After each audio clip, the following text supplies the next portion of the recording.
Good morning students. आज हम प्रतिभा हिंदी पाठमाला कक्षा तीसरी में से चैप्टर 10 है हमारा सुंदर घर। लास्ट टाइम बच्चों आपने पढ़ा था, कविता पढ़ी थी चांद का कुर्ता। तो आज हम क्या पढ़ेंगे, हमारा सुंदर घर।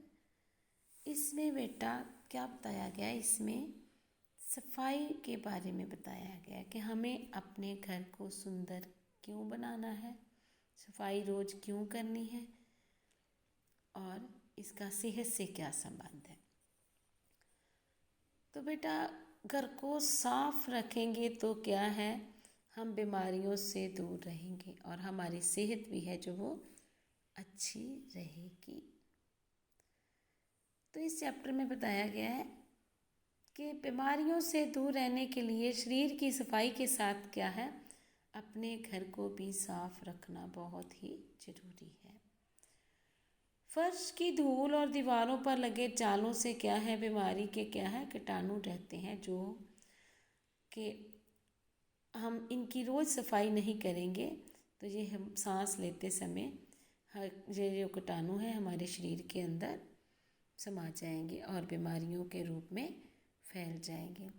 हम सांस और चर्म की अनेक बीमारियों के क्या है, शिकार हो जाएंगे। चर्म होती है चमड़ी।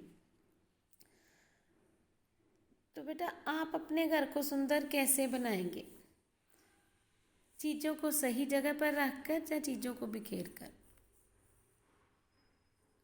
तो आंसर क्या आएगा, सही जगह पर चीज़ों को रखकर।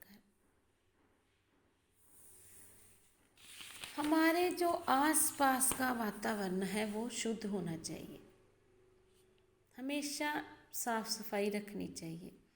जब हम लोग खाना खाते हैं, खाना खाने के बाद क्या है, मेज़ को साफ रखना चाहिए, उसी टाइम साफ करना चाहिए ताकि जूठन जो गिरी होती है वो ना रह जाए। गंदगी बेटा एक तो देखने में क्या होता है कि गंदगी बुरी लगती है, दूसरा इससे क्या है, कॉकरोच, मक्खी, मच्छर आदि जो है पैदा हो जाते हैं और ये जो कीड़े मकोड़े होते हैं अनेक तरह की क्या फैलाते हैं, बीमारियां फैलाते हैं। तो हमें अपने घरों को हमेशा साफ रखना चाहिए। हम लोग सफ़ेदी करवाते हैं, क्यों करवाते हैं सफ़ेदी, के जो हमारे मकान हैं वो हमेशा मजबूत रहें और सुंदर लगे। तो घर में रखा हुआ कूड़ादान भी बेटे क्या है, हमेशा ढक कर रखना चाहिए। जो कूड़ादान है वो ढक्कन वाला रखना चाहिए, जिससे कि कूड़े की गंध जो है वो हवा को अशुद्ध ना कर पाए और ना ही क्या कीड़े मकोड़े उसमें घुस पाएंगे। तो इन सभी बातों को वो नेहा नाम की लड़की जो है वो बड़े ध्यान से सुन रही है। उसकी माँ की बातें जो हैं वो उसे बहुत अच्छी लग रही हैं, तो बड़े ध्यान से सुन रही है अपनी माँ की बातें। माँ की बातों को ध्यान से सुनते सुनते वो जो नेहा है वो और भी बताती है कि माँ हमें खाने का सामान और पीने का जो पानी है उसे भी क्या है, हमेशा ढक कर रखना चाहिए कि जिससे उनमें बीमारी के कीटाणु ना चले जाएं। और उसकी माँ उनकी ये बातें सुनकर बहुत खुश होती है। तो बेटा नेहा को ये सारी बातें किसने बताई होंगी, मैडम ने या दोस्तों ने? तो उसकी मैडम ने बताई थी ये सारी बातें। वो कहती है कि मेरी मैडम ने स्कूल में ये बातें हमें समझाई थी।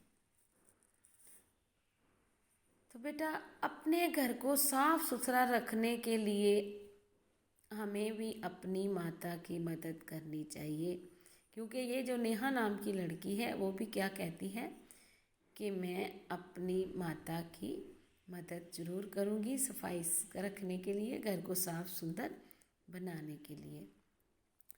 तो बच्चों घर को साफ सुथरा रखने के लिए आप लोग भी अपनी मम्मा की, अपनी माता की मदद करेंगे।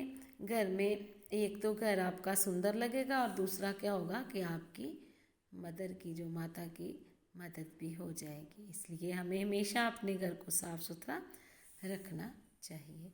सो बेटे इस चैप्टर को आपने अच्छे से सुना है, पढ़ना है और अच्छे से इसको समझना भी है और इस पर अमल भी करना है। साथ में इसके वर्ड मीनिंग जो है वो अच्छे से लर्न कर लेना और कॉपी पर राइट भी कर लेना।